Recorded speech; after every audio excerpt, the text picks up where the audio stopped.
எல்லா ஆண்களுக்குமே சொல்றேன், நாம நம்ம பெண் பிள்ளைகளை நம்ம மனைவியை நல்லபடியா பாசத்தை காட்டி வளர்க்கணும். அப்பதான் அந்த பிள்ளைக்கு நம்ம அப்பா நம்ம அம்மா மேல எவ்வளவு பாசமா இருக்கான்னு சொல்லி அந்த பிள்ளைக்கு அடுத்த பாசத்தை விட முடியும். நீங்க 500 ரூபாய் 1000 ரூபாய்க்கு வேலைக்கு போயிருந்தீங்க, 600 ரூபாய்க்கு குடிச்சிட்டு வந்துருந்தீங்க, அது பிள்ளைகளை படிக்க வைக்க முடியாது.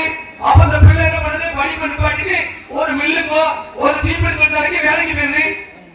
அப்ப நம்ம அந்த காட்டல அங்க யாராவது ஒரு அன்பு காட்டுறா, நல்லா இருக்காம சாப்பிட்டியா மட்டும் அதான் நம்ம அப்பா பேசலையே, இந்த மாதிரிலாம் நம்ம அண்ணா நம்மகிட்ட அன்பா இல்லையே சொல்லி பிள்ளைகள் தருமாறு. இதெல்லாம் நம்ம தடுத்து நிறுத்தணும். அன்பு கூட பார்த்திருக்கேன், நம்ம பிள்ளைகளை பிறந்து ஏமாத்தி நடுத்தூர்ல விட்டுட்டு போயிருக்கான். அதனால தகப்பன் கரெக்டா இருக்கணும், ஆண்கள் கரெக்டா இருக்கணும். ஆண் பிள்ளைய கரெக்டா வணங்க, பெண் பிள்ளையில கரெக்டா இருக்குவோம். அதாவது குடும்ப சுமையை நீங்க சமைக்குவோம். புரியுதா? அதனாலதான் சொல்ற ஆண்களுக்கு நேரான சம்பளத்தை பெண்களுக்கு கொடுக்கணும் சொல்லி நம்ம போராடி இருக்கோம். ஆண்களுக்கு 1000 ரூபாய், பெண் பிள்ளைக்கு 1000 ரூபாய் சம்பளம் கொடுக்கணும் அரசாங்கம் அப்படிங்கறத நம்ம இன்னைக்கு வலியுறுத்தி வரோம். ஏன்னா பெண் பிள்ளைகள் இந்த நாட்டை காப்பாற்ற போகுது, ஒவ்வொரு வீட்டையும் காப்பாற்ற போகுது. அதனால இளைஞர்கள் இந்த பெண் பிள்ளைகளுக்கு பாதுகாப்பா இருக்கணும்னா நீ திறக்கமா இருக்கணும். எவ்வளவு முடிச்சுட்டு ரோட்ல கடந்து வைக்கல, வீட்டை யாரும் பார்க்க முடியாதுப்பா. இதனாலதான் நம்ம இனம் அழிஞ்சு போச்சு. அதனால இளைஞர்கள் மீது எனக்கு முழு நம்பிக்கை இருக்கு. நீங்க அவ்வளவு ஓரம் யாரும் அது அந்தாம எவ்வளவு அது தெரியல. நீங்க நம்ம ஐயா சிறந்திருக்கோம், நம்ம விரதமா இருக்கணும் அப்படின்னு தெரியல. அதே மாதிரி எப்போதும் இருக்கு, நீங்க கத்துக்கிடணும். நமது வீரத்தை அழிக்கிறதுனா இந்த மாதிரி மதுக்கள் எல்லாம் கொண்டு வந்து தம்பி. அதனால கஞ்சா நம்ம சாதி இந்த நாடு நல்லா இருக்கிறதுக்காண்டி உருவான சாதி. நம்மளால ஒரு கஞ்சா விற்கிறது, மது விற்கிறது, இந்த மாதிரி அந்த 2ஆம் நம்பர் தொழிலை உங்களுக்கு பண்ணக்கூடாதுன்றதுதான் எங்களுடைய நோக்கம். எங்க ஐயா முத்துராமலிங்க தேவர் தான் இதெல்லாம் பேச வைக்காதுன்னு நான் நினைக்கிறேன். எங்க ஐயா முத்துராமலிங்க தேவர் தான் இதை பேச வைக்காது. எல்லாரும் நீங்க எல்லாம் ஒற்றுமை நான் பதில்றேன். உங்களுக்கு என்ன பிரச்சனாலும் சரி, உங்களுக்காண்டி சிறை செல்லுக்கு நீங்க யாரும் ஜெயிலுக்குள்ள போகணும். இளைஞர்கள் நல்ல படிங்க, நல்ல தொழில் பண்ணுங்க, வைங்க.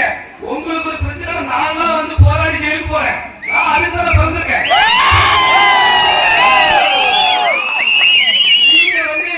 யாரும் ஜெயிலுக்கு போகட்டா, யாரும் உங்களுக்கு பிரச்சனையா சொல்லுங்க, காவல்துறை நான் கம்ப்ளைண்ட் பண்றேன். நீங்க எல்லாம் சரியா இருந்தா மட்டும் தான் போங்க. இன்னைக்கு தேவையான போலீஸா வேலை பார்க்க முடியல, நம்ம சாதியில் வார்த்தையான வேலை பார்க்க முடியல, அரசு உத்தியோகத்துல நீங்க முக்கியத்துவம் வேலை பார்க்க முடியல, அரசு உத்தியோகத்துல கரெக்டா கூட நீங்க தேவையான வேலை பார்க்க முடியல.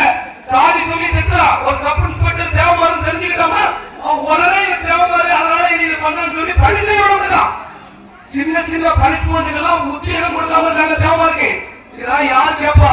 நம்ம தான் கேட்கணும், நம்ம தான் தட்டி கேட்கணும். அப்ப நான் உங்களை நம்பிதான் ரோட்ல நிற்பேன், நான் உங்களை நம்பிதான் அங்க பிரச்சனை பண்ணுவேன், நான் ரோட மறிப்பேன் உங்களுக்காண்டி. அப்ப நீங்க ஒற்றுமையா பண்ணுவீங்களே, நான் உழைக்கிறது நான் பேசுறது எல்லாமே வேஸ்டா போயிடும். அதனால நீங்க எல்லாம் ஒற்றுமையோட இருக்கீங்க.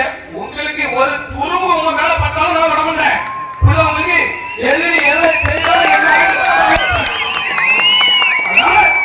என்னை வரவேற்ற அந்த ஊர் மக்கள் அனைவருக்கும் நான் மனதார நன்றி தெரிவிச்சுக்கிறேன். எங்க ஐயா முத்துராமலிங்க ஆட்சி இந்த ஊருக்கு எப்போதும் இருக்கும். எம்பெருமா முருகப்பெருமா 7ஆம் முறை முருகனா வழிபட ஐயா முத்துராமலிங்க வரவேற்ற ஊர் மக்கள் அனைவருக்கும் நன்றி. உங்க ஒவ்வொருத்தையும் நான் அனுபவ பார்த்துக்கிட்டே தான் இருப்பேன். உங்க ஒவ்வொருத்துக்கும் உங்களுக்கு ஏதாவது கஷ்டம் வரையில, உங்களுக்கு ஆபத்து வரையில எஃபெக்டிவா எங்க இருந்தாலும் நிற்பா.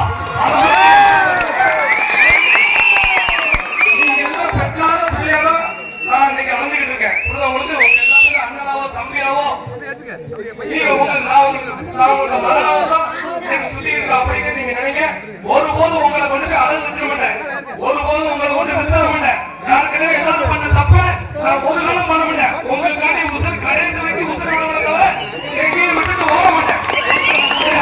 ஊர் சென்னை கமிட்டி நிர்வாகிகளுக்கும் நன்றி தெரிவிச்சுக்கிறேன். உங்களுடைய போராட்ட குழந்தை இந்த சிலை திறப்பதற்கு காரணம் சொல்லி என்னை வரவேற்ற ஊர் மக்கள் அனைவருக்கும் இளைஞர்களுக்கும் பெரியவர்களுக்கும் நான் நன்றி தெரிவிச்சுக்கிறேன். நன்றி.